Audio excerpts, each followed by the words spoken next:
What drives a ruler to power? Fear, will, or destiny?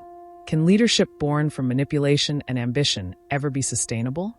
Imagine a world where morality takes a backseat to strategy, where cruelty is not a vice but a necessity, and where ambition burns brighter than conscience. Welcome to the twisted world of Shakespeare's Lady Macbeth and Machiavelli's The Prince. Though separated by genre and century, both figures share a common obsession: the acquisition and preservation of power at any cost. Both Lady Macbeth and Machiavelli's ideal prince operate in a realm where ethics bend before necessity, where fear reigns supreme over love, and where the will to dominate defines the very essence of leadership. But while one is a fictional queen whose descent into madness exposes the cracks in her resolve, the other is a political treatise rooted in cold pragmatism. Together, they represent two sides of the same coin: a ruthless pursuit of control that still echoes in politics, business, and leadership today. Welcome to the unfolding journey, where literature, history, and philosophy come alive. If you love digging deeper into classic texts and uncovering the power dynamics that have shaped our world, you're in the right place. Today, we're delving into the fascinating parallels between Lady Macbeth and Machiavelli's The Prince, two of history's most compelling figures when it comes to ruling through fear and will. Let's begin with ambition, the engine that drives both Lady Macbeth and Machiavelli's Prince. Lady Macbeth is perhaps one of the most ambitious characters in all of Shakespeare. From the moment she reads Macbeth's letter about the witch's prophecy, she becomes consumed with the desire to see her husband crowned king and herself queen. But unlike Macbeth, whose ambition is tempered by guilt and fear, Lady Macbeth exhibits a chilling single-mindedness. She doesn't just encourage Macbeth to seize the throne. She manipulates him, questions his masculinity, and carefully orchestrates the murder of King Duncan. Her famous plea to the spirits, "Unsex me here, and fill me from the crown to the toe top full of direst cruelty," is a direct rejection of the traditional roles assigned to women and an embrace of raw, unfiltered power. She wants to rule not just beside Macbeth, but through him, transforming herself into the ruthless architect of their shared ambition. In The Prince, Machiavelli similarly asserts that power must be seized and maintained through a willingness to act against conventional morality. The prince, according to Machiavelli, should not aim to be loved but feared, if he cannot be both. Love is fickle, but fear, when carefully calibrated, ensures obedience. The ruler must be willing to deceive, manipulate, and if necessary, destroy, in order to maintain control. Both figures understand one crucial truth: in a world driven by power, hesitation is fatal.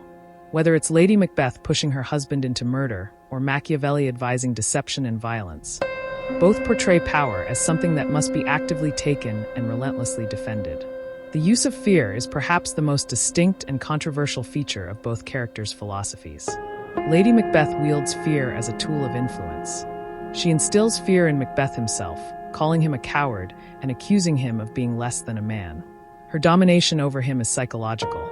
She creates an atmosphere where fear of her disapproval outweighs fear of moral consequence. Later, the murder of Duncan serves to instill fear in the kingdom, an unspoken message that the Macbeths will stop at nothing to rise. But unlike Machiavelli's ideal prince, Lady Macbeth fails to sustain the reign of fear. The power she helps build eventually consumes her. The guilt she initially scorns becomes unbearable, manifesting in hallucinations and sleepwalking. Her famous line, "Out damned spot," reveals a mind unraveling under the weight of its own cruelty. Machiavelli, in contrast, theorizes a calculated use of fear, not one driven by emotion but by necessity. The prince must be feared in such a way that he is not hated. Cruelty should be executed swiftly and decisively, then followed by gestures of stability and order. According to Machiavelli, fear maintains control, but hatred breeds rebellion. Herein lies a critical divergence. While Lady Macbeth uses fear impulsively and emotionally, Machiavelli advises using it dispassionately and strategically. One rules through the storm of ambition, the other through the science of control. Both embrace fear, but only one fully understands its limits. Lady Macbeth's moral compass is complex. She begins with a chilling disregard for virtue, praying that all maternal instincts be stripped from her. But as the play progresses, guilt becomes her undoing. Shakespeare seems to suggest that the human soul cannot bear unchecked ambition without consequence. Contrast this with Machiavelli's prince, who must be prepared to act immorally when required. In fact, The prince is notorious for its assertion that the ends justify the means. Morality, in this view, is subordinate to the needs of the state. A ruler should appear virtuous, but be ready to act otherwise when power is at stake. What's striking is that Machiavelli never advocates cruelty for its own sake. His version of immorality is functional, a means to a political end. He isn't a sadist, he's a realist. In that way, he resembles Lady Macbeth early on, when she rationalizes murder as a necessity. But while she crumbles under the psychological toll, Machiavelli imagines a ruler immune to such collapse, someone who views morality as a costume, worn when useful, discarded when not. Lady Macbeth's journey is also deeply rooted in gender dynamics. She is a woman in a man's world, and her invocation to be unsexed is a cry to transcend the constraints of femininity in order to wield power.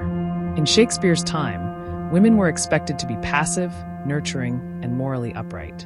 Lady Macbeth flips all of these expectations. She becomes the aggressor, the manipulator, the plotter. This gender inversion makes her character both revolutionary and tragic. Her rejection of traditional femininity isolates her. She cannot confide in others. She must carry her burdens alone. Her madness, in many ways, is a result of trying to embody a kind of power that society has denied her. Machiavelli's prince, on the other hand, operates in a fully masculine world. There is no expectation for the prince to be nurturing or selfless. Power, for Machiavelli, is already gendered male. It is something to be seized, wielded, and defended with brute logic. Lady Macbeth's tragedy is partly that she was born in the wrong story. She has the will of a Machiavellian ruler, but not the societal permission to fully enact it. Her performance of authority, aggressive, bold, cunning, ultimately brings her to ruin, not because it fails politically, but because it shatters her psychologically. What can we learn from these two powerhouses? Lady Macbeth teaches us that the pursuit of power without moral grounding, and without the psychological resilience to bear the weight of one's actions, leads to self-destruction. Her story is a cautionary tale about unchecked ambition and the cost of denying one's conscience. Machiavelli's prince, while controversial, presents a more stable, if colder, vision of leadership. He is the architect of control, the master of appearances, the strategist who prioritizes outcomes over ideals. But his vision lacks soul. It values order over empathy, results over humanity. In the end, both Lady Macbeth and the prince show us different sides of what it means to rule through fear and will. One is emotional, the other rational. One is tragic, the other pragmatic. But both challenge us to confront uncomfortable truths about the nature of leadership and the price some are willing to pay to hold power in their hands. So, what kind of leader would you rather follow? One ruled by raw will and emotion, or one guided by strategic fear and cold pragmatism? Is morality a luxury for rulers, or a necessity for society to thrive? These are questions we're still wrestling with today, in politics, in business, even in our personal relationships. Lady Macbeth and Machiavelli's prince aren't just historical or literary curiosities. They're mirrors reflecting timeless dilemmas. And perhaps that's why their stories endure, because the hunger for power, the seduction of control, and the struggle between fear and will are part of the human condition. If you found this exploration thought-provoking, don't forget to hit that subscribe button and turn on notifications so you won't miss our next deep dive into the characters, ideas, and moments that shaped history and literature.